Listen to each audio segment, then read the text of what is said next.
함께 은혜 받으신 하나님 말씀은 구약성경 욥기서 23장 10절로 17절 되겠습니다. 구약성경 738쪽 되겠습니다. 구약성경 욥기서 23장 10절로 17절 합독해서 같이 읽겠습니다.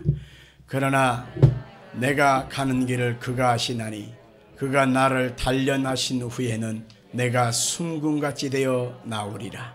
내 발이 그의 걸음을 바로 따랐으며 내가 그의 길을 지켜 치우치지 아니하였고 내가 그의 입술에 명령을 어기지 아니하고 정한 음식보다 그의 입의 말씀을 귀히 여겼도다. 그는 뜻이 일정하시니 누가 능히 돌이키랴. 그의 마음에 하고자 하시는 것이면 그것을 행하시나니 그런즉 내게 작정하신 것을 이루실 것이라.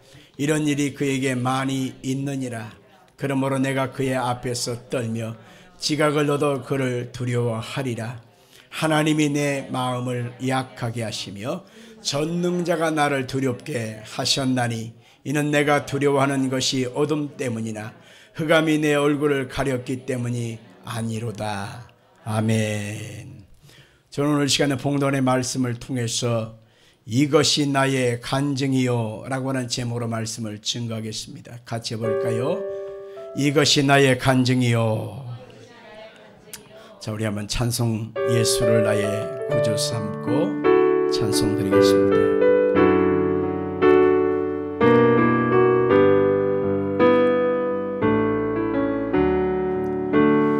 예수를 나의 구주 삼고 성령과 피로써 거듭나니 이 세상에서 내 영혼이 하늘의 영광 누리도다.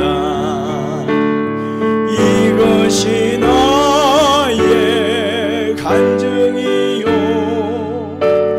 이것이 나의 찬송일세.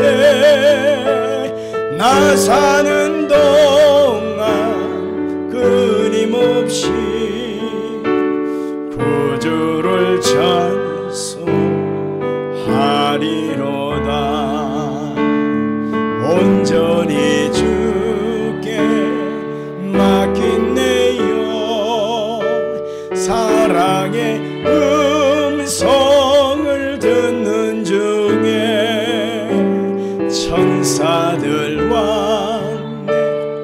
하는 것과 하늘의 영광 보이도다. 이것이 나의 간증이요 이것이 나의 찬송일세.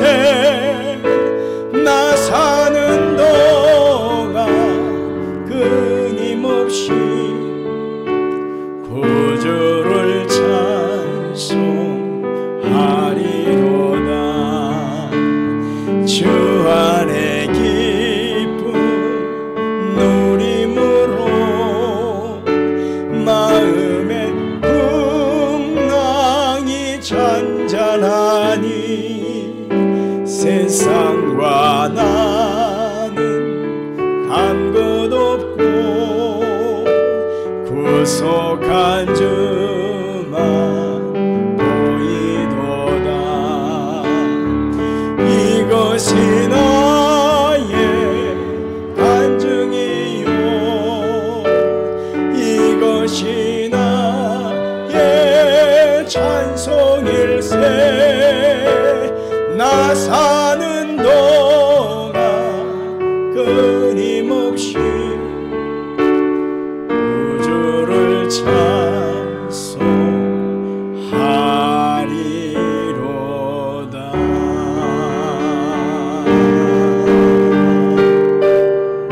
아멘 아멘. 이것이 나의 간증이요 나의 찬송일세. 이와 같은 제목으로 말씀을 증거합니다. 유명한 리차드 범 브란트라고 하는 목사님이 있습니다. 이분이 구소련 공산당에 핍박을 받아서 복음을 전하다가 잡혔지요. 그리고 옥에 갇혔습니다. 그 많은 고난 속에서 옥중에서 만난 그리스도라고 하는 책을 이제 석방된 이후에 쓰게 됐습니다. 이 본문에 나오는 모든 내용들은 본인이 고난 속에서, 옥중에서, 순환 속에서 당한 자기의 간증이요, 또 그것은 자기의 실화에 대한 내용인 것입니다. 이분은 옥에서 풀려난 다음에 그 고난이 너무 크고 너무 아팠던 기억이기 때문에 하나님, 나는 큰 욕심 없어요. 편안히 시골에 가서 농사를 지으면서 하나님 앞에 온전한 신앙으로 마무리를 짓고 인생을 끝내고 싶습니다 라고 하는 그런 기도를 하게 됐습니다. 오늘도 역시 그는 농사를 하는 가운데서 갑자기 기도하는 싶은 마음이 들어서 하나님께 기도하게 됩니다. 하나님, 저는 하나님 앞에 온전한 신앙, 온전한 믿음으로 하나님께 서기를 원합니다. 나는 큰 욕심도 없고요, 바람도 없습니다. 그렇게 기도를 하는데 하나님의 성령의 감동이 그의 마음속에 갑자기 들려왔습니다. 사랑하는 아들아, 너는 온전하게 되기를 원한다면 감옥에 다시 들어가야 된다.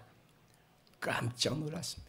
하나님이 나에게 다시 온전한 신앙을 만들시기 위하여 감옥살이에 다시 들어가기를 원한다 라고 하는 그런 음성 들을 때 받아들일 수가 없었습니다. 왜냐하면 감옥살이의 그 기억이 자기 마음에 몸소림치듯 너무 싫었기 때문입니다. 아팠고 고통스러웠고 너무 괴로웠던 흔적밖에 없기 때문에 다시 감옥에 가고 싶지 않아요.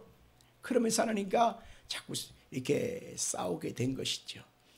그런데 마음의 평안도 사라지고 기도도 안 되고 찬송도 안 나오고 잠도 안 오고 뭐 괴로워서 견딜 수가 없습니다. 그런 가운데서 그가 하나님 앞에 두 손 들고 항복합니다. 하나님, 하나님이 나를 온전하게 하시기 위하여 다시 감옥에 가기를 원한다면 하나님의 뜻에 따르겠습니다. 하나님의 뜻에 수용합니다. 그렇게 아멘하고 있는데 갑자기 말입니다. 이 공산당에서 파송받은 그 비밀 경찰들이 찾아왔더라는 거예요. 그리고 다시 한번 수갑을 채워서 감옥서에 다시 집어넣게 됐습니다. 야, 이럴 수가 있나요? 다시 감옥에서 고난이 시작되고 다시 한번 고통이 시작되게 됐습니다. 그가 할 수 있는 일은 아무것도 없습니다. 그냥 감방에 갇혀서 하나님께 기도하는 수밖에 없습니다. 갖은 순환과 고난은 반복되었습니다. 유일한 한 가지 낙은 옆방 감방에 누가 들어왔는지 나갔는지 수신호하면서 그 작은 틈 사이로 소리를 듣고 말하면서 안부를 묻는 그 정도밖에 없습니다. 걔 누구요? 예, 나 누구요? 이름을 통성명하고 어떻게 다 들어왔느냐, 그런 얘기만 하게 된 것입니다. 그런데 어느 날 옆에 있는 사람하고 걔 누구 있어? 얘기하다가 예, 저 누굽니다. 그런데 어디서 많이 듣던 이름이에요. 가만히 생각해 보니까 그 이름이 바로 자기 아들이었습니다. 자기 아들도 역시 복음을 전하다가 옆방 감옥에 들어온 것입니다. 세상에 어떻게 부자지간에 감방 생활을 또 같이 하게 된 것이지요. 그래서 하나님 어떻게 이럴 수가 있나요? 그러다가 마음속에 그래, 하나님이 이 감방 속에서 고난을 통해서 나에게 온전함을 주시는 뜻이 있구나. 하나님, 우리 부자가 이 감방에서 하나님 앞에 낮아지고 깨어져서 온전한 신앙 되어서 주님만 바라보고 기대하는 복된 신앙으로 회복되게 하옵소서. 그렇게 그는 기도하고 나중에 거기서 석방되어서 옥중에서 만난 그리스도라고 하는 책을 써서 자기의 지난 날을 간증하는 것을 읽어보았습니다. 우리는 삶 속의 고난이라고 하는 그것을 통해서 우리는 하나님 앞에 깨어지고 또 깨어지면서 감사를 고백하게 되어지는 것이죠. 그 감사의 고백 속에 우리는 두 가지의 결론을 얻게 되는데, 하나는 하나님 앞에서 두려움이 사라진다는 것입니다. 고난을 많이 겪고 남들보다 엄청난 고통을 많이 당하게 되면 웬만한 것은요, 두려운 마음이 없습니다. 그까짓 것만, 그까짓 것만, 마음의 담대함을 얻는 것이죠. 또 하나 얻어진 결론은 뭐냐면 마음속에 낮아짐이라고 하는 겸손함을 배우게 되는 것입니다. 그래, 내가 별거 아니구나. 하나님 앞에서 내 자신이 아무것도 아니구나. 그래서 겸비하고 낮아져서 결국 하나님께서 그를 통해서 하시고자 하는 뜻을 이루게 되고 그것을 통해서 간증하는 결과를 얻게 되는 것입니다. 오늘 자리에 모인 여러분들, 우리가 삶 속에서 리차드 번 브란트라고 하는 목사님의 모습을 보면서 하나님이 이 고난을 통해서 우리 가운데 낮아지게 하고 하나님을 배우게 하고 하나님의 뜻이 이루어지는 통로가 되기를 원한다는 사실을 믿으시기를 예수님으로 축원합니다. 오늘 고난의 대명사 욥기를 오늘 우리는 보게 됩니다. 욥이라고 하는 사람의 이 고난을 우리가 보게 되면 참 이해가 안 되는 부분이 많습니다. 욥기서는 1장부터 42장까지 있는 내용인데요. 이 고난의 내용을 가만히 보면 여러 가지 특징이 있는데 4가지의 특징이 있는 것을 보게 되어집니다. 첫 번째 특징은 바로 인간의 고통이라고 하는 것이 무엇인가를 알 수 있습니다. 욥이 1장에서부터 당하는 고난의 내용을 보면 7가지의 고난이 있는데요. 첫째는 그 많던 동방의 부자였던 욥의 재산이 한꺼번에 날아가 버리고 마는 것입니다. 도둑놈들이 와서 훔쳐가기도 하고 그 다음에 갑자기 불이 나서 다 꼬실려서 다 없어지기도 하고 하루아침에 알거지가 되는 그러한 물질적인 고난이었습니다. 두 번째는 자식들이 한꺼번에 압살을 당해서 죽는 그런 비참한 참극이 벌어지게 되는 것입니다. 사랑하는 자식들이 10명이나 있었어요. 그런데 그들이 모여서 잔치하고 있는 그 순간에 그 바람이 불어서 대풍이 일어나서 대들보를 치니까 그대로 무너져서 꼼짝달싹 못하고 10명이 그대로 죽어버린 것입니다. 참극이에요. 비극인 것이죠. 세 번째 고난은 뭐냐면 욥의 머리부터 발끝까지 악창이 몸에 나는 것입니다. 전염병이 난 것입니다. 너무너무 가려워서 기와장을 깨서 몸을 득득득득 긁어야 될 정도로 고통하는 욥의 모습을 볼 수 있습니다. 네 번째 고난은 바로 그의 아내가 이렇게 말합니다. 언제까지 네가 그 믿음과 순전함을 지키고 있느냐? 하나님이 주신 이 고난 앞에서 네가 언제까지 믿음 지킨다고 생각하느냐? 하나님을 욕하고 저주하고 맹세하고 떠나라 하고 그 여자가 가출하고 말았습니다. 부부간의 정이 깨지고 가정이 파탄나는 그런 슬픔과 비극을 네 번째로 얻게 되고 다섯 번째는 그의 친구들이 찾아와서 위로한답시고 말을 하지만 그 마음에 하나도 위로가 되지 않는 것입니다. 오히려 가만히 생각해 보면 그 욥의 고난당하는 것을 보고서 비꼬고 뒤에서 비아냥거리는 것을 느낄 수 있어요. 다섯 번째를 지나 여섯 번째는 사람들이 욥을 보면서 존엄을 자꾸 깎아내리고 자존감을 깎아내리는 고난이었고 일곱 번째는 바로 자기 자신이 하나님 앞에 지키고 있는 이 믿음의 의가 박살이 나게 됩니다. 나의 정체성에 대한 상실을 얻게 되어서 그의 삶의 현실 속에 첫째부터 7가지의 내용을 자세히 보다 보면 아하, 인간이 고통을 당하는 순서는 이런 거구나 알 수 있습니다. 우리가 살고 있는 이 시대로부터 거꾸로 올라가서 3000년 전에 살았던 욥이라고 하는 사람의 고난과 오늘날 내가 살아가고 있는 시대 속에 당하는 고난은 어찌 그렇게 하나도 틀림이 없이 똑같이 임하는 것인가 느낄 수가 있는 것이죠. 혹여라도 오늘 자리에 모인 여러분들의 심령 속에 고난이 있다면 욥을 통해서 많은 교훈을 얻게 되기를 예수 이름으로 축원합니다. 욥기를 읽으면서 두 번째 특징은 의로운 자의 고난입니다. 의로운 자의 고난. 다시 말하면 우리는 고난을 당하다면 꼭 이 사람이 죄를 지었기 때문에 죄값을 받는 거야 라고 하는 인과 응보의 생각으로 우리가 늘 생각하거든요. 죄를 지었으니 이 죄값을 받는 것은 당연해. 원인이 있으니까 결과가 있는 거지 라고 하는 이런 생각이 우리의 마음에 고정관념으로 박혀 있는 것입니다. 그러나 우리는 욥을 보다 보면 그 사람이 특별히 잘못을 했다거나 모순이 있다거나 그 사람의 무슨 죄가 있다거나 이런 흔적을 찾을 길이 없습니다. 이것을 보면서 우리는 뭐냐? 의로운 사람도 고난을 당할 수가 있구나. 잘못이 없어도 때로는 고난이 황당하게 임할 때가 있구나. 이 사실을 알 수가 있단 말입니다. 오늘 자리는 여러분들이 지금 당하는 고난이 지금 큰 잘못을 해서 온 고난이라기보다는 때로는 이유를 알 수 없는 믿음의 삶을 살면서도 당하는 고난이 때로는 있다는 사실도 여러분 꼭 기억하길 바랍니다. 세 번째 욥기서의 특징은 자발적으로 당한 고난이 아니라는 것입니다. 자기가 원해서 당한 고난이 아니라는 것입니다. 피동적으로 당한 고난이요, 원치 않았던 고난이요, 자기는 조금도 생각하지 않았던 고난이 갑자기 황당하게 황망하게 자기한테 당한 고난이었다는 것을 알 수 있습니다. 네 번째 이 욥기의 특징은 바로 자신이 왜 고난을 당하는지를 전혀 모르고 당한 고난이었다는 것입니다. 그는 알고 당한 것이 아니었습니다. 전혀 몰라요.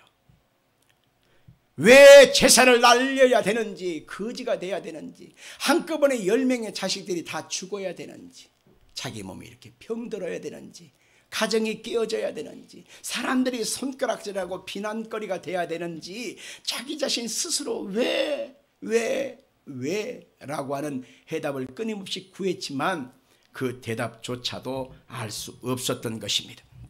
그러나 욥기서 우리가 1장보다 38장까지를 내용을 보다 보면 그 이유에 대한 대답을 전혀 찾을 수가 없는데 39장, 40장, 41장, 42장까지를 내용을 읽다 보면 하나님께서는 욥을 통해서 뭔가 하시고자 하는 뜻이 있어서 그 결론 부분에 대해서 하나님의 응답, 하나님의 뜻을 알 수가 있는 것입니다. 그렇습니다. 우리는 원인도 모르고 과정도 모르고 그 모든 삶의 순간순간에 그 해답을 전혀 찾을 수 없지만 지나놓고 보면, 그 끝이 이루어진 것을 보면 하나님께서 아하, 이렇게 하시려고 이렇게 하셨구나, 그것을 알 수 있습니다. 같이 해보실까요? 아하. 이 감탄사가 중요한 거예요. 아하, 이렇게 하시려고 이렇게 하셨구나. 아멘 하십시다. 그는 하나님 앞에서 끝에 가서야 왜 고난을 주셨는지에 대한 해답을 얻게 되었고, 그는 하나님께 감사하고 오히려 그 과정 속에서 이해하지 못한 상황에서 입술로 범죄하고 하나님 앞에 끊임없이 원망했던 것을 회개합니다. 죄를 쓰고 하나님께 회개합니다. 전에는 듣기는 했더니만 이제는 하나님을 직접 눈으로 봅니다 하면서 자기 자신의 연약하고 어리석은 것을 하나님께 고백했던 것을 볼 수가 있는 것입니다. 자, 사랑하는 성도 여러분, 오늘 우리는 이 본문에서 하나님 앞에 욥이 간증하는 것을 볼 수가 있습니다. 고난당하는 여러분들, 고난당하고 있는 이 과정 속에서 그 해답을 자꾸 찾으려고 하면 때로는 하나님이 침묵하실 때가 있습니다. 오늘 이 자리에 온 여러분과 제가 하나님 앞에서 이 고난 속에서 이 욥기를 읽고 또 읽고 또 읽고 또 읽다 보면 하나님의 세계, 하나님의 감추었던 결론을 볼 수가 있단 말입니다. 자, 오늘 시간에 하나님 앞에서 욥이 깨달은 하나님의 결론, 하나님의 대답은 무엇이었을까요? 첫 번째로, 나는 모른다, 그러나 오직 그가 아신다 라고 하는 고백을 볼 수 있습니다. 같이 합시다. 나는 모른다, 오직 그가 아신다. 아멘 하십시다. 하나님만이 알고 계십니다. 하나님만이 그 이유를 갖고 계시는 것입니다. 나는 내가 이 고난을 당해야 될지 모르지만 하나님이 그 해답을 갖고 계시고 그 이유를 갖고 계시는 것입니다. 그렇기 때문에 나는 잘 모르지만 나는 하나님의 뜻을 믿습니다. 하나님의 주권을 인정합니다 라고 하는 그런 고백이 있어야만 하는 것입니다. 어린아이가 양옆에 엄마 손을 잡고 아빠 손을 잡고 나들이를 갑니다. 그러면 나들이 가는 그 어린아이의 그 손을 엄마 손 잡고 아빠 손 잡고 가다 보면 그 어린아이를 원하는 곳으로, 가장 좋은 곳으로 이끌어가는 것을 볼 수가 있는 것입니다. 내가 지금 가고 있는 이 길이 버스를 타고 갈지 걸어서 갈지 차를 타고 갈지 뭐 어떻게 해야 될지 과정은 몰라요. 어디를 들러 갈지 몰라요. 무엇을 하고 무엇을 할지 나는 잘 몰라요. 그러나 중요한 것은 이 손을 잡고 있는 아버지의 손, 어머니의 손은 나를 놓치지 않는다는 것입니다. 이 손을 잡고 있는 엄마의 손, 아빠의 손은 나에게 좋은 것을 줄 것을 나는 믿는다 라고 하는 그 믿음이 결국 이 아이 가운데 행복한 진로가 열리게 되는 것입니다. 사랑하는 성도들이여, 우리가 손목을 잡고 가는 어린아이의 모습처럼 하나님의 주권과 하나님의 능력에 사로잡혀서 우리는 인생길을 살아가게 되는 것인데, 우리가 다 이해할 것 같아도 하나님의 주권과 계획을 우리가 다 이해를 할 수가 없습니다. 아무리 똑똑하고 아무리 잘나고 아무리 명석한 두뇌가 있다 할지라도 하나님이 알려주시는 것에 대해서 우리가 무엇 하나 이해할 수 있겠습니까? 우리는 그때 이렇게 말을 해야 되지요. 그가 알고 계십니다. 하나님만이 알고 계십니다. 나는 모릅니다. 그러나 나는 하나님을 신뢰합니다. 두 번째, 욥기를 통해서 얻어진 결론은, 욥은 무엇을 깨달았는가 보니까 나의 가는 길은 하나님께서 정한 바가 있다라고 하는 고백인 것입니다. 가집시다. 나의 가는 길은 하나님께서 정한 바가 있다. 아멘. 오늘 보면 13절과 14절 같이 읽겠습니다. 시작.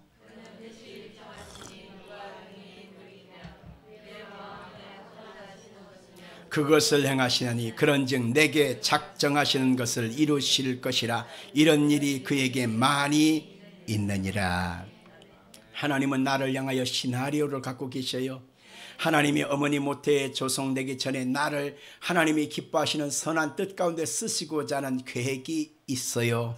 그래서 하나님의 전폭적인 뜻이 있고 세미한 경륜이 있기 때문에 나는 지금 하나님의 뜻을 모르지만 하나님은 나의 모든 일생을 정해놓고 계획하시고 정한 목적대로 우리를 이끌어 가신다는 사실을 우리는 인정해야만 하는 것입니다. 14절에 보니까 내가 정한 이것, 내가 정하신 그것 하나님이 반드시 이루실 줄로 믿습니다. 내게 작정하신 그것 이루실 것이라고 성경에 여기서 고백하고 있지 않습니까? 오늘 여러분과 저가 인생을 살아가는 삶의 방향성에 대해서 우리는 두려워하고 내일을 걱정하고 오늘 향한 우리의 삶의 현실이 불안하고 초조하지만 하나님은요, 우리의 인생길을 가는 것을 이미 계획하고 작정하셨기 때문에 하나님의 선한 뜻 앞에 우리 인생을 맡기면 아름다운 역사가 이루어지게 되는 것이죠. 세 번째, 욥이 깨달은 것이 있는데, 하나님의 주권이 뭐냐? 하나님은 자기 마음대로 하신다는 것입니다. 같이 합시다. 하나님은 자기 마음대로 하신다. 이 고백이 오늘 욥에게 있었어. 23장 13절 14절 15절 다시 한번 읽을까요? 그는 뜻이 일정하시니 누가 능히 돌이키랴. 그의 마음에 하고자 하시는 것이면 그것을 행하시나니 그런즉 내게 작정하신 것을 이루실 것이라. 그런 일이 그에게 많이 있었느니라. 그러므로 내가 그 앞에서 떨며 지각을 얻어 그를 두려워하리라. 그의 마음에 하시고자 하는 것이면 그것을 행하시나니, 하시고자 하신 대로 행하신다는 것입니다. 욥기서 42장 2절로 3절 한번 볼까요? 주께서는 못하실 일이 없사오며 무슨 계획이든지 못 이루실 것이 없는 줄 아오니. 하나님은 우리를 계획하시고 우리를 향한 하나님의 뜻을 조금도 멈추지 않고 일을 행하시는데 그분은 완벽하신 계획을 이루어 가신다는 것입니다. 상황과 현실을 끊어서 볼 때는 이해가 되지 않습니다. 하나씩 볼 때는 도대체 왜 나를 이곳에 인도했는지, 나를 왜 그 사람을 만나게 했는지, 왜 나에게 이런 상황 속에 처하게 했는지 이해가 되지 않지만은 길게 느려들어서 연결해서 끝에서 보게 되면, 아하, 하나님이 이렇게 행하시려고, 하나님이 이렇게 영광 받으시려고 이렇게 하셨구나라는 사실을 알 수가 있는 것입니다. 우리는 요셉이라고 하는 사람을 샘플로 한번 보면 알 수 있습니다. 요셉이 가정에서 자랄 때 그 아버지 야곱이가 다른 아들들보다 더 사랑했잖아요. 그래서 채색 옷을 입혀주었잖아요. 근데 그것을 다른 형제들이 곱깝게 생각하고 미워했잖아요. 그래서 네가 우리의 왕이 될 거 아니냐, 아버지의 축복을 독차지할 거 아니냐, 그래서 요셉을 없애버리자. 그래서 갑자기 형제들이 마음을 모아가지고 들판에서 그냥 물 없는 구덩이에 던져 넣어버립니다. 거기서 굶어 죽으라는 거죠. 그랬을 때에 죽게 되어지는 요셉을 보면 내가 갑자기 왜 이 꼴을 당해야 되는가 라고 하는 의아스러움이 생깁니다. 그런데 그 형제 중에 유다가 변심이 돼가지고 차라리 죽이지 말고 애굽의 상인들한테 팔아버리자. 그래서 은 20냥 받고 팔아버리잖아요. 인신매매가 되고 말았습니다. 쇠사슬로 묶이고 또 꽁꽁 쌓여서 질질 끌려서 애굽으로 노예 상인한테 팔려갔습니다. 도대체 이게 뭐예요? 끊어서 보면 이해가 되지 않습니다. 그런데 보디발 장군의 집에 잡혀서 이제는 노예로 살아가는데 거기에서 누명을 쓰게 됐지 않습니까? 내가 진짜 좋아해서 그것도 아닌데 이 여자가 나를 누명 씌워서 그냥 쳐넣어버리잖아요. 어디다? 옥에다가. 그 옥을 시대뜰이라고 말합니다. 요즘 말하면 정치범 감옥소, 사형소 감옥소입니다. 실상은 요셉이 지금 누명 써서 온 제목은 사형수가 당할 그런 제목이 아닙니다. 요셉은 지금 잡범입니다. 그렇잖아요. 잡범이 어떻게 사형수 감옥에 들어갈 이유가 됩니까? 꼼짝없이 죽게 된 것입니다.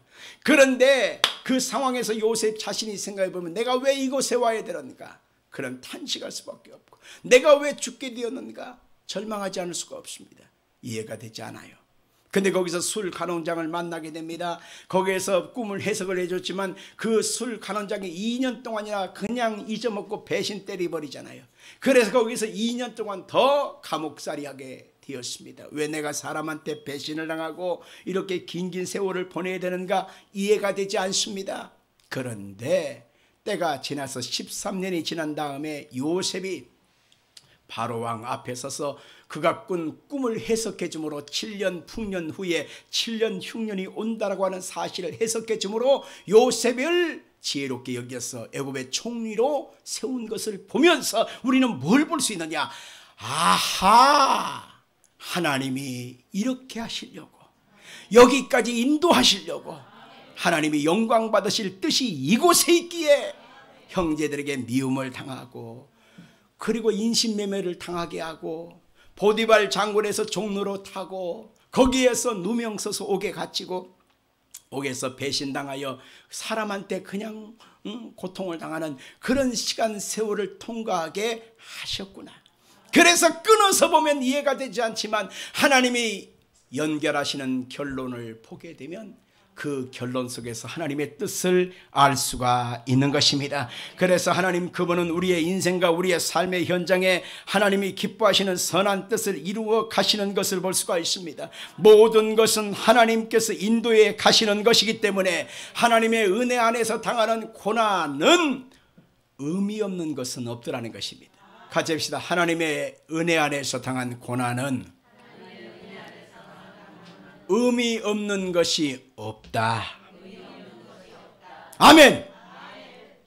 우리가 모세를 통해서도 알 수 있습니다. 모세가 40년 궁궐에서 그가 공주의 양아들 되어서 그냥 멋진 교육을 받지 않습니까? 그런데 하나님께서는 그를 곧바로 민족의 지도자가 돼서 출애굽을 시킨 것이 아니었습니다.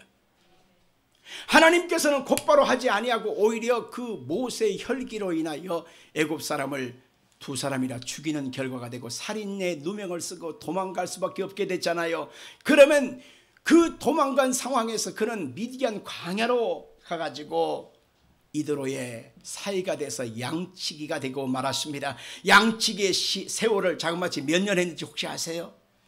40년을 하게 됐습니다. 그래서 그의 나이 80세가 되어진 다음에 나는 아무것도 못해요. 내 능력이 뭐가 있습니까? 나는 말도 못하는 사람이고 나는 아무것도 할 수 없습니다 라고 고백한 그 순간에 성령을 부으시고 하나님이 아론이라고 하는 사람을 붙이셔서 출애굽의 과정을 이루어 가시는 것을 볼 수가 있는데요.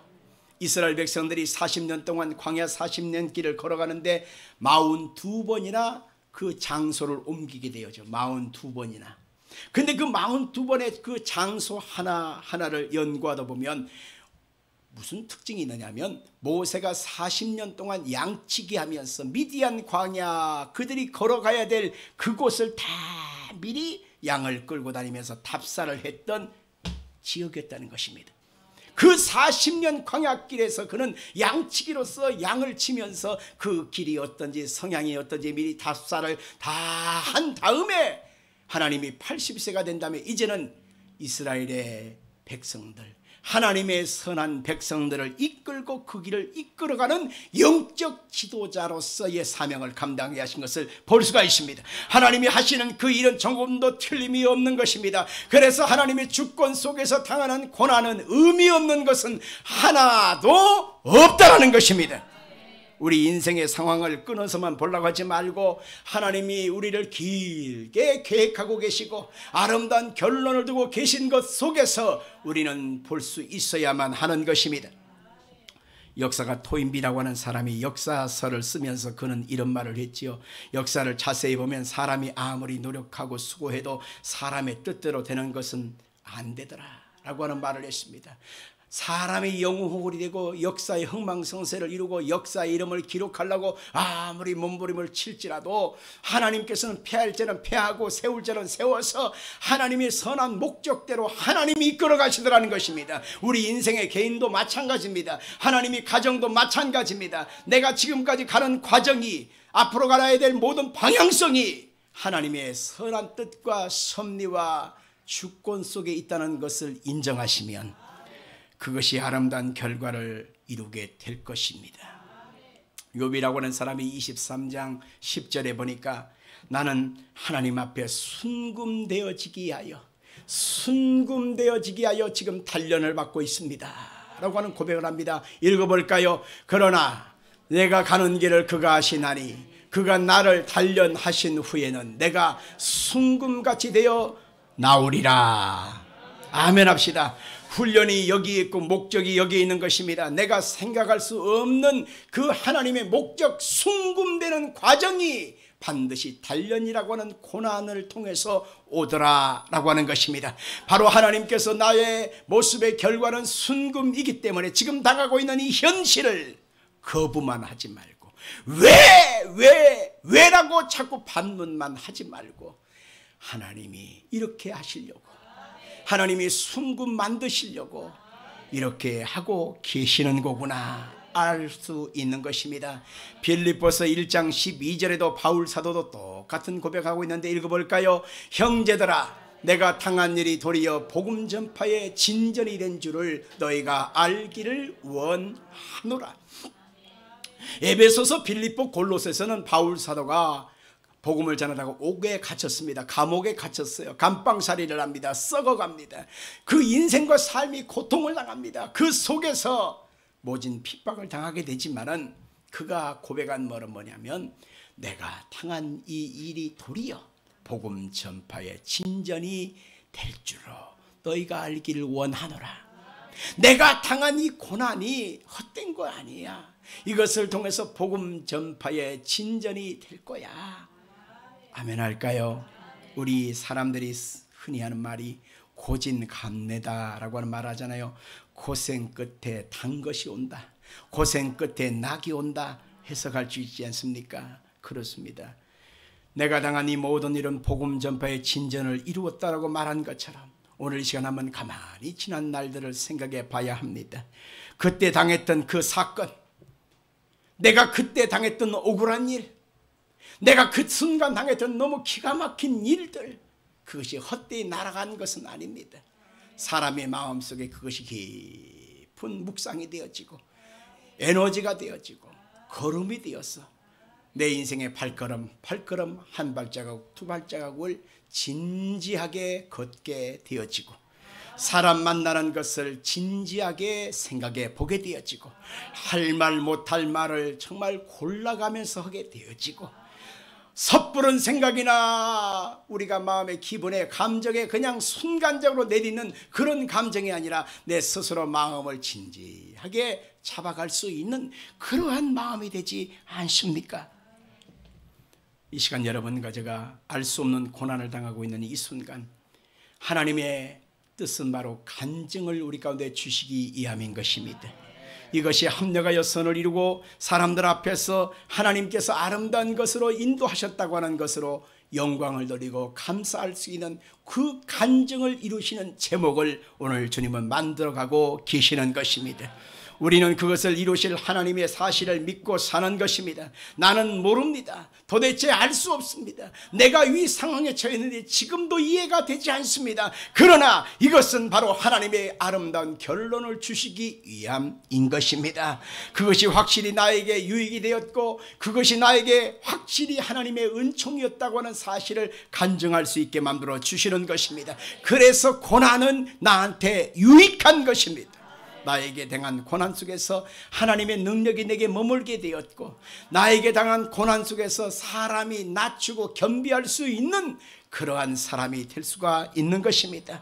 성도 여러분들, 지금 여러분 앞에 펼쳐진 황당한 상황, 이것이 납득이 되십니까? 안 되십니까? 안 되신다면 그냥 하나님 앞에 그것을 믿으세요. 그리고 그 고난을 왜라고 말하지 말고 아멘입니다. 그리고 하나님께 맡기시는 여러분 되기를 바랍니다. 혹시라도 납득이 된다면 오히려 그것을 감사하기를 바랍니다. 내가 당하는 이 상황과 내 운명을 누가 알고 계시나요? 하나님은 알고 계시는 것입니다. 그리고 하나님은 나와 지금도 함께 하십니다. 내가 이 고난을 당하면서 바로 내일에 대한 아픔, 그것을 잊어버리고 하나님께서 영광 가운데 인도하셨다고 하는 사실을 간증할 수 있는 날이 반드시 있게 될 것입니다. 그것이 여러분의 본 모습이요, 그것이 여러분의 아름다운 결론이라는 사실을 믿기를 주 이름으로 축원합니다. 하나님 아버지,